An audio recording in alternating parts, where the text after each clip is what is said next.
नमस्कार विद्यार्थियों, अभिव्यक्ति एकेडमी चैनल में आपका स्वागत है। हमारा जो टॉपिक चल रहा था मौर्य काल, उसी टॉपिक को मैं आगे कंटिन्यू कर रहा हूं। लास्ट क्लास में हमने डिस्कस किया था अशोक के जो शिलालेख थे उनके बारे में, और ये मैंने आपको बताया था अशोक के अभिलेखों को 3 भागों में बांटा गया है, उसके शिलालेख, स्तंभलेख और गुहालेख। तो शिलालेख हम पढ़ चुके हैं। इसके बाद जो नेक्स्ट आता है वो आता है अशोक के स्तंभ लेख, यानी अशोक के ऐसे अभिलेख जो उसके स्तंभों पर लिखे हुए। इसमें देखिए, अशोक के जो भी स्तंभ प्राप्त हुए हैं वो सारे के सारे स्तंभ उत्तर प्रदेश के मिर्जापुर जिले के चुनार नामक स्थान के बलुआ पत्थर से निर्मित है। जो भी स्तंभ मिले हैं अशोक के, वो सारे स्तंभ यूपी का मिर्जापुर डिस्ट्रिक्ट है, उसमें एक स्थान है चुनार। इस स्थान के बलुआ पत्थरों से बनाए गए। और एक बात, इन सारे स्तंभों को चुनार में ही निर्मित किया गया है और उसके बाद इनको साम्राज्य के विभिन्न हिस्सों में स्थापित किया गया। यानी चुनार के अंदर ही इन स्तंभों को बनाया गया। बाद में अशोक ने अपने साम्राज्य के विभिन्न हिस्सों में इन स्तंभों को स्थापित करवाया है। अब अशोक ने जो अभिलेख लगवाए हैं, ऐसा बताते हैं कि अशोक के जो अभिलेख थे वो अभिलेख खुदवाने की प्रेरणा उसको ईरान के शासक दारा या डेरियस से प्राप्त हुई। ये मानते हैं ईरान का शासक था दारा या डेरियस, इससे प्रेरित होकर अशोक ने अभिलेख खुदवाए। तो अभिलेख के अंदर सभी चीजें आ जाती है, चाहे वो पत्थरों पे लिखे हो, चाहे स्तंभों पे लिखे हो, चाहे कागज पे, चाहे ताम्र पत्थर पर, चाहे भुज पत्थर पर। तो अभिलेख की प्रेरणा बताते हैं कि उसको दारा या डेरियस से मिली। लेकिन दारा के स्तंभों में और अशोक के स्तंभों में स्तंभ जो लगाए हैं इन दोनों ने, उनमें पर्याप्त क्या है, भिन्नता है। यानी जो दारा के स्तंभ हैं, अशोक के स्तंभ हैं, उन स्तंभों में अंतर है। अब अंतर है क्या, इसके बारे में डिस्कस करते हैं कि किस प्रकार से दारा के स्तंभ हैं और किस प्रकार से अशोक के स्तंभ हैं। इनके बारे में थोड़ा डिस्कस करते हैं। एक तरफ मैं लिख रहा हूं दारा के स्तंभ और एक तरफ मैं लिख रहा हूं अशोक के स्तंभ। अब दोनों में डिफरेंस क्या है, इसके बारे में देखते हैं। तो दारा के जो स्तंभ प्राप्त हुए ईरान से, उन्हें अलग अलग तराश कर फिर जोड़ा गया। अलग अलग तराशा गया है उन स्तंभों को, जैसे कि यष्टि अलग है, ऊपर की संरचना अलग है, चौकी अलग है, जो भी मूर्ति बनी है वो अलग है। तो अलग अलग तराश कर फिर जोड़ा गया है। जबकि अशोक के जो स्तंभ हैं वो किस प्रकार के हैं, एकाश्म, यानी कि एक ही चट्टान या पत्थर को काटकर तराशे गए हैं।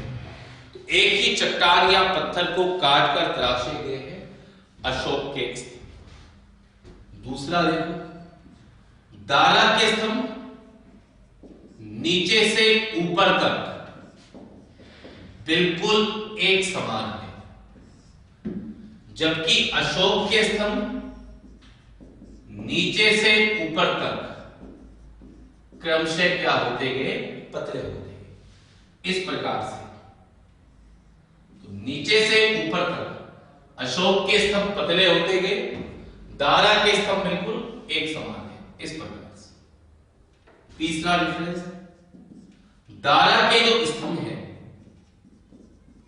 वो गडारीदार, या इसी को बोल सकते हैं लहरदार।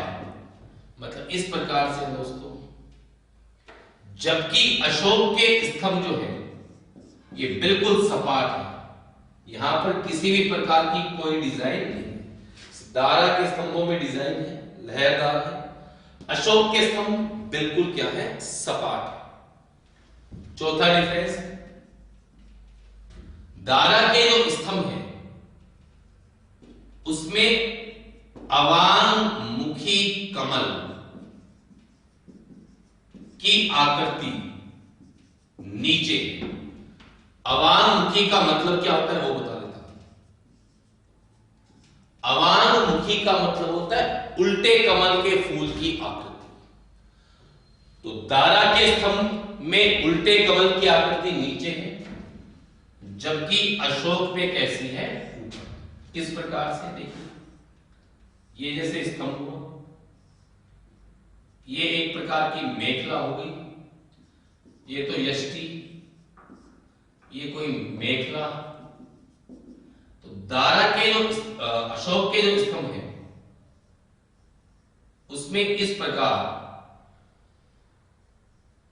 जो कमल के फूल की आकृति है वो ऊपर की ओर है, जबकि यही कमल की आकृति दारा के स्तंभों में नीचे की ओर है।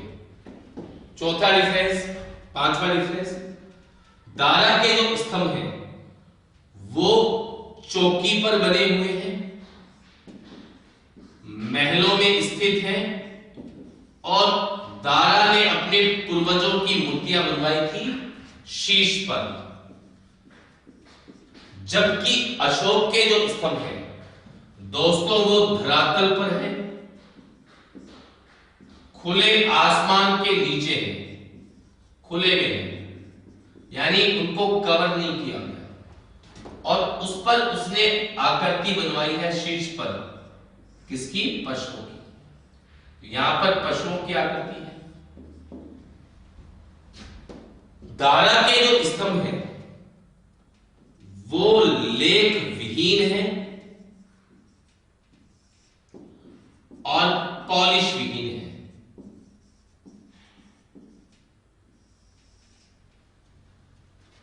जबकि अशोक के अधिकांश स्तंभ लेख युक्त हैं। अशोक के कुछ स्तंभ ऐसे भी मिले हैं जिन पर कोई लेख नहीं है, ये अभी आरपीएससी फर्स्ट ग्रेड में आया भी था। तो अशोक के सभी स्तंभों पर लेख लिखा हो ऐसा नहीं है, लेकिन अधिकांश स्तंभ लेख युक्त हैं और इन पर बहुत ही चमकदार क्या की गई है, पॉलिश की गई। और ये पॉलिश इतनी चमकदार है कि आज भी इस पॉलिश की जो चमक है वो फीकी नहीं हुई। ठीक है, इसी कारण से, इस पॉलिश के कारण से V.A. स्मिथ इसने लिखा है कि इतने विकसित होने पर भी अपनी कमजोरी को छुपाने के लिए हम पॉलिश करने की इस कला को ही विलुप्त मान लेते हैं।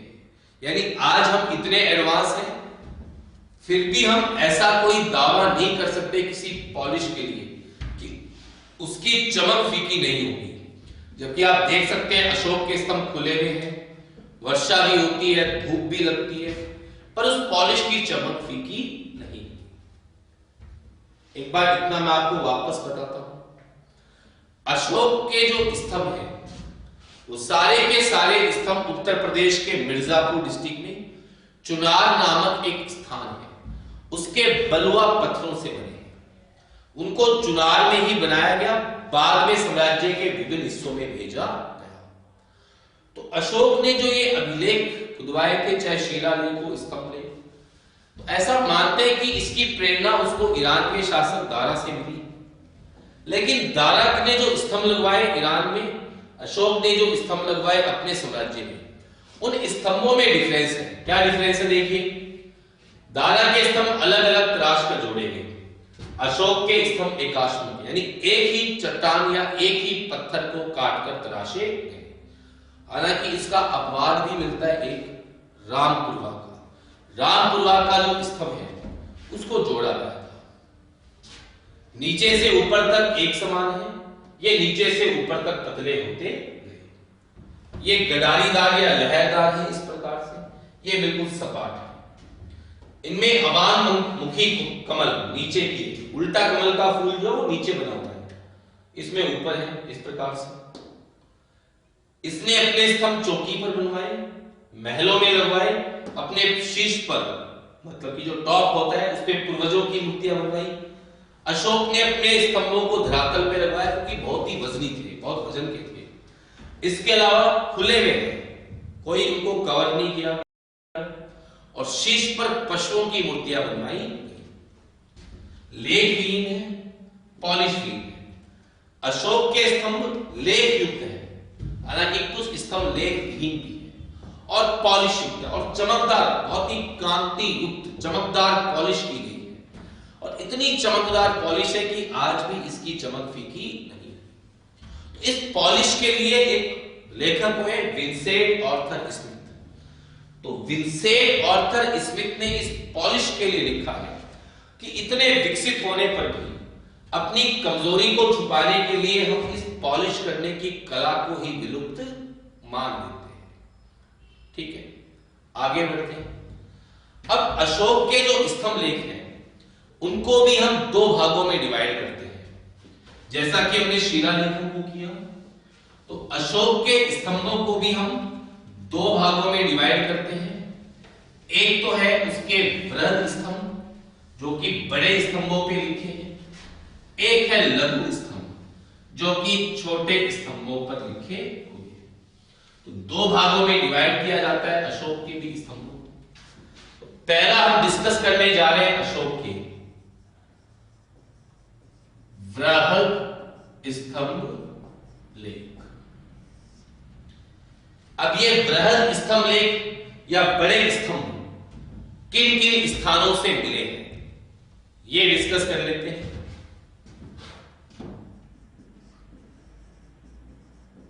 दिल्ली मेरठ,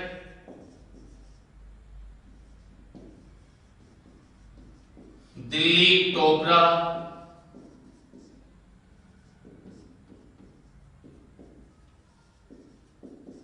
लौरिया नंदनगढ़,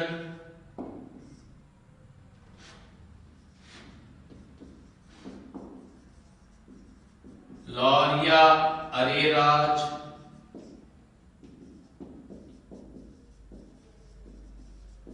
रामपुरवा और प्रयाग ऑब्लिक कौशाम्बी। तो ये स्थान है जहां से अशोक के बड़े स्तंभ प्राप्त हुए। इनके बारे में डिस्कस करते हैं कुछ थोड़ा। ये मैंने आपको अशोक के अभिलेखों में बताया था। अशोक का सर्वप्रथम मिला अभिलेख ये था दिल्ली मेरठ। 1750 में इसकी खोज की थी टिफेन थेलर। पहली चीज। दूसरी चीज इसके बारे में, मूल रूप से ये कहां पर था? मेरठ में। और इसको दिल्ली लेकर कौन आया दोस्तों? इसको दिल्ली लेकर आया फिरोज शाह तुगलक। और दिल्ली का जो पुराना किला है उसके पास में स्थापित कराया था। क्लियर? इसको दिल्ली लाया था फिरोज शाह तुगलक। दिल्ली में जो पुराना किला है उसके पास इसको स्थापित कराया था। अब मुगल शासक हुआ था एक फर्रुखसियर।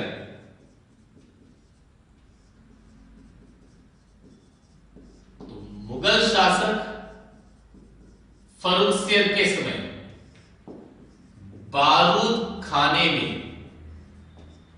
विस्फोट के कारण जो दिल्ली मेरठ का स्तंभ है ये थोड़ा बहुत क्षतिग्रस्त हो गया था। ठीक है, तो वापस से देखिए, पहला है दिल्ली मेरठ। फिलहाल ये स्तंभ कहां पे है? दिल्ली में है। 1750 में टिफेन थेलर ने इसकी खोज की। तो मूल रूप से तो मेरठ में था, फिरोज शाह तुगलक इसको दिल्ली लाया। दिल्ली में लाकर इसको पुराने किले के पास में स्थापित कराया था। मुगल शासक फर्रुखसियर के समय बारूद खाने में विस्फोट के कारण ये क्षतिग्रस्त हो गया था, तो वापस से अंग्रेजों ने इसको पुनः लिखवाया था। ठीक है, पहला। अब दूसरा है दिल्ली टोपरा। इसमें देखो, दिल्ली टोपरा अभिलेख की लिपि को ही सबसे पहले पढ़ा था दोस्तों किसने? जेम्स प्रिंसेप ने। ये भी मैंने आपको अशोक के स्टार्टिंग के अभिलेखों में दिखाया है, बताया भी था। सबसे पहले जेम्स प्रिंसेप ने इस दिल्ली टोपरा स्तंभ के अभिलेख की लिपि को पढ़ा था। और दिल्ली टोपरा वाला मूल रूप से हरियाणा के अंबाला जिले में था। इसको भी फिरोज शाह तुगलक ही दिल्ली लाया, और दिल्ली लाकर फिरोज शाह तुगलक ने इसको कुश महल या शिकार महल में स्थापित कराया। अब दिल्ली टोपरा वाला जो है, चूंकि बोर्ड मेरे पास थोड़ा कम है, मैं इसलिए लिख रहा हूं, इसी को बोलते हैं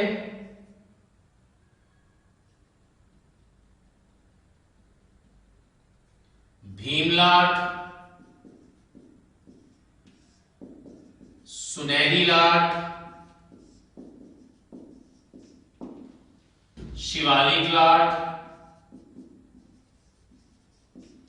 या इसी को बोला जाता है दोस्तों मीनार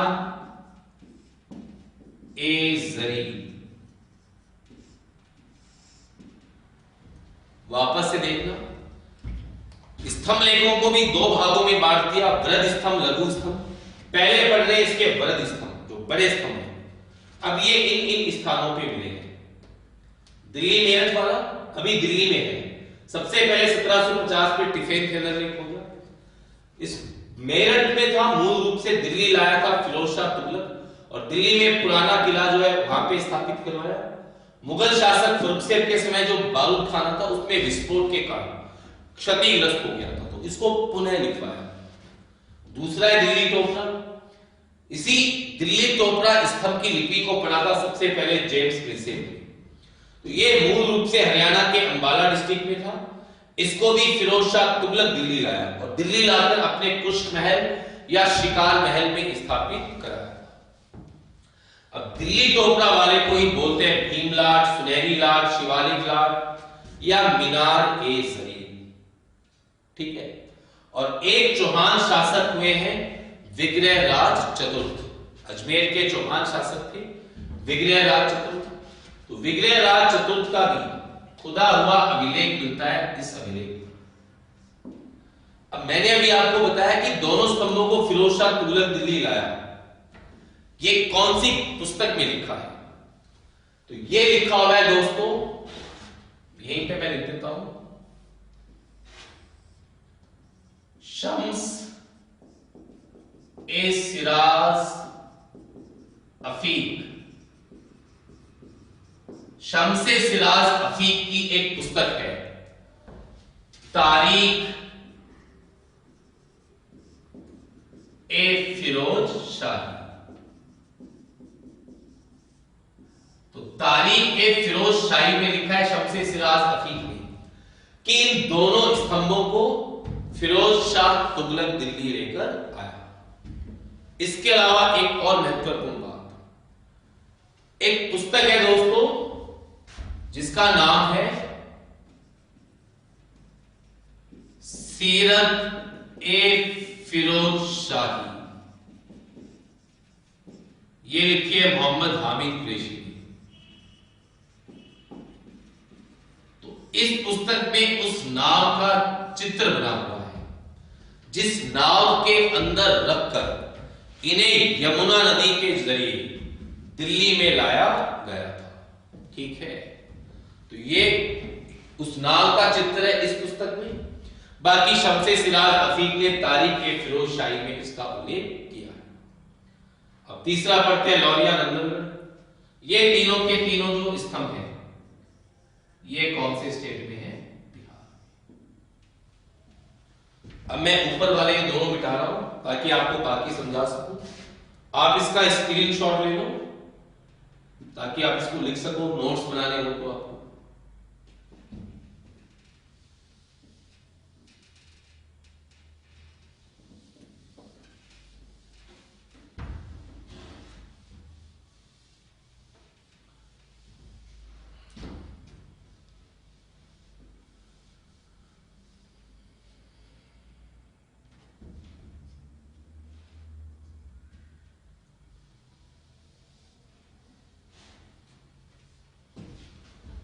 तीसरा है लौरिया नंदनगढ़।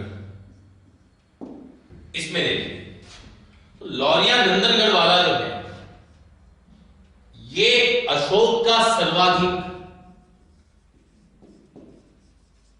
सुरक्षित और सबसे सुंदर क्या है स्तंभ। तो लौरिया नंदनगढ़ का स्तंभ है, ये सबसे अधिक सुरक्षित और सबसे सुंदर स्तंभ माना गया है।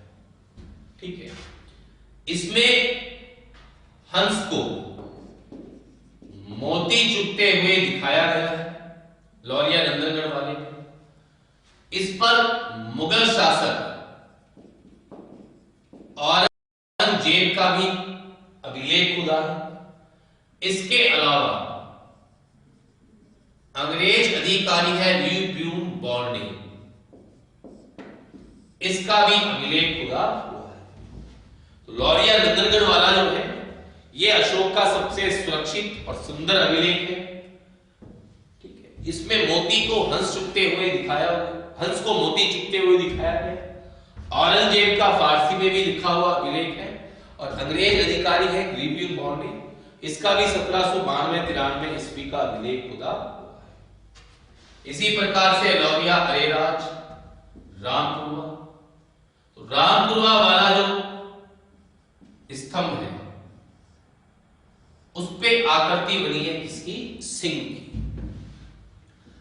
चट्टा है प्रयाग कौशाम्बी, तो ये मूल रूप से कौशाम्बी में लगवाया था अशोक ने। अशोक ने कहां लगवाया इसको? कौशाम्बी में। लेकिन अकबर ने लाकर इसको स्थापित करवाया है दोस्तों कौन से दुर्ग में? इलाहाबाद के दुर्ग में। अकबर ने लाकर इसको इलाहाबाद के दुर्ग में स्थापित करवा दिया। तो प्रयाग कौशाम्बी का जो स्तंभ है इसी पर समुद्रगुप्त की प्रयाग प्रशस्ति लिखी है, इसी पर जहांगीर का अभिलेख खुदा है और बीरबल का।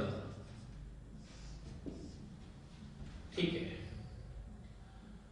तो लौरिया नंदनगढ़ वाला सबसे सुरक्षित सबसे सुंदर, इसी पे औरंगजेब का अंग्रेज अधिकारी ल्यूब्यून बॉर्नी का हंस को मोती चुभते हुए दिखाया गया है।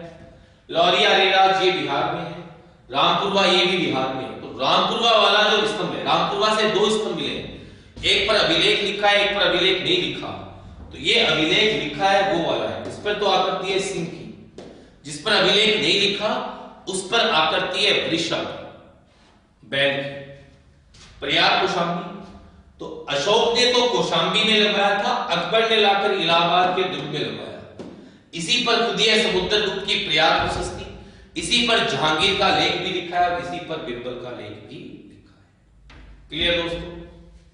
अब आगे बढ़ते हैं। तो ये हो गए 6 स्थान जहां से स्तंभ मिले, इनको मैं मिटा रहा हूं।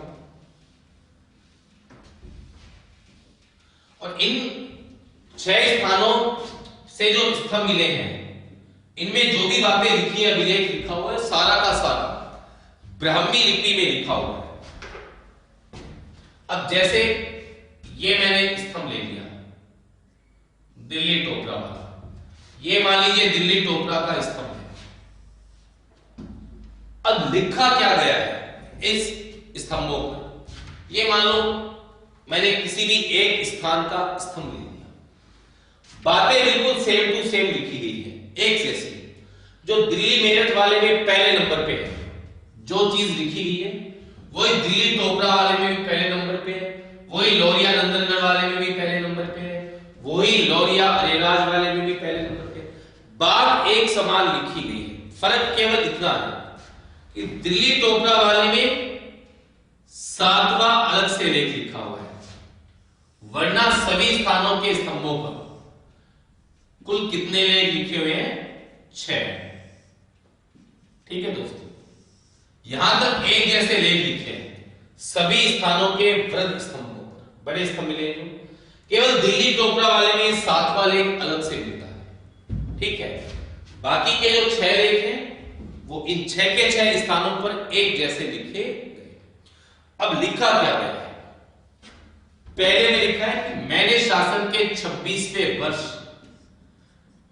इस लिपि को लिखवाया, यानी ये जो लेख लिखवाया है ये अशोक ने अपने राज्याभिषेक के 26वें वर्ष लिखवाया, और अशोक का राज्याभिषेक हुआ था 269 ईसा पूर्व में।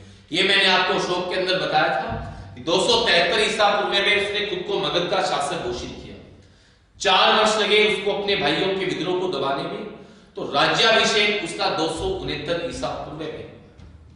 तो ये लिखा हुआ है पहले नंबर के अंदर कि मैंने शासन के 26वें वर्ष इस लिपि को लिखवाया और अपने उच्च, मध्य, लघु और सीमांत महामात्रों को ये आदेश दिया है कि वो धर्म के अनुसार शासन का संचालन करें। तो पहले नंबर पे लिखवाया कि मैंने शासन के 26वें वर्ष इस धम्म लिपि को लिखवाया है, और क्यों लिखवाया है और ये आदेश दिया है अपने उच्च, मध्यम, लघु, सीमांत महामात्र। महामात्र बोलते थे या महामात्र उस समय का जो प्रशासनिक वर्ग था, आधुनिक IAS के समान थे, कि धर्म के अनुसार शासन को चलाओ। ये लिखा हुआ है पहले नंबर।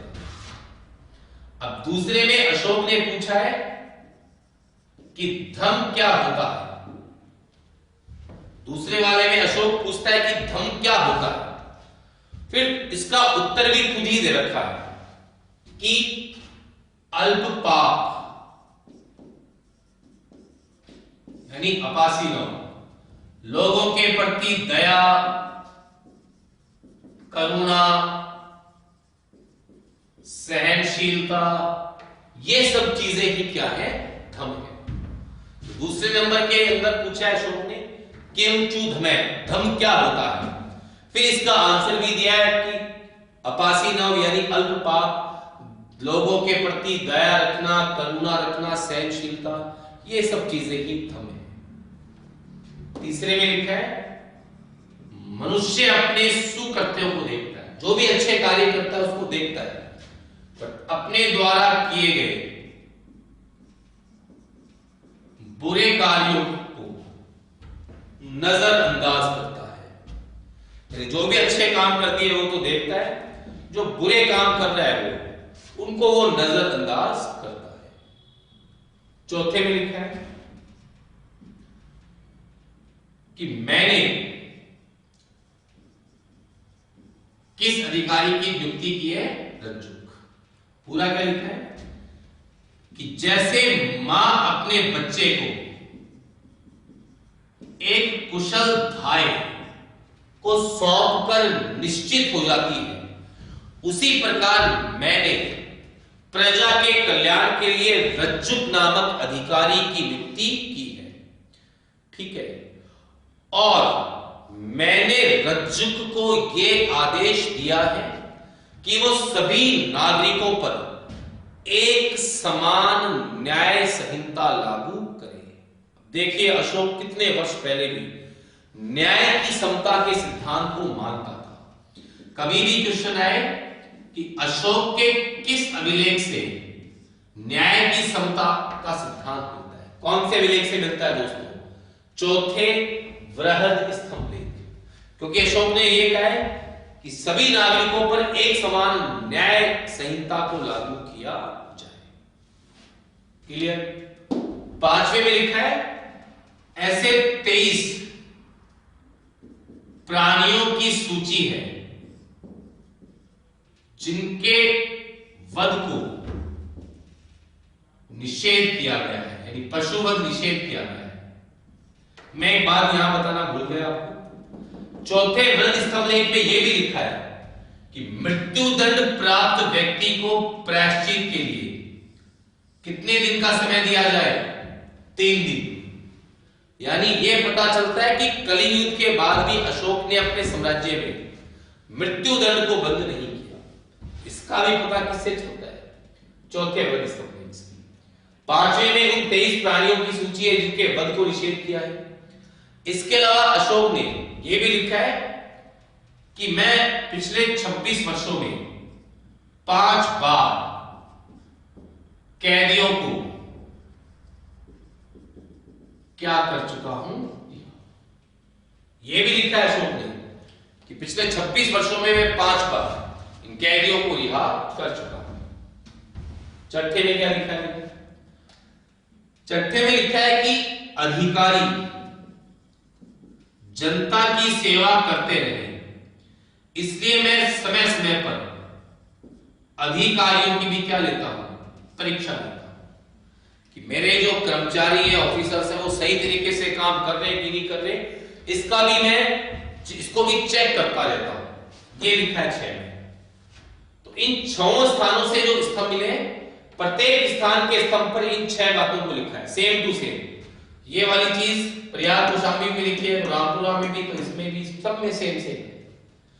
केवल 7वीं वाला जो ये अभिलेख लिखा है, जो लाइन लिखी है, ये केवल किसमें लिखे? दिल्ली टोपरा में। अब इसमें क्या लिखा है? एक तो इसमें उल्लेख हुआ है किस संप्रदाय का? आजीवन संप्रदाय। एक नीक ग्रंथ जो बाद में चलकर जैन समुदाय बना, निग्रंथ संप्रदाय के आचार्य निगंठ नाथपुत का उल्लेख है। तो ये वाला केवल और केवल मिला है दिल्ली टोपरा। तो ये थे दोस्तों अशोक के वृहद स्तंभ लेख, जिनके बारे में हमने आज डिस्कस किया। नेक्स्ट क्लास में हम पढ़ेंगे अशोक के जो लघु स्तंभ लेख हैं। इसके अलावा अशोक के ऐसे स्तंभ जिन पे कोई लेख नहीं लिखा हो, जैसे सारनाथ का स्तंभ है। इसके अलावा अशोक के गुहा लेख। तो नेक्स्ट क्लास जो हमारी होगी, इसमें अशोक के अभिलेख जो है ये हमारे कंप्लीट हो जाएंगे।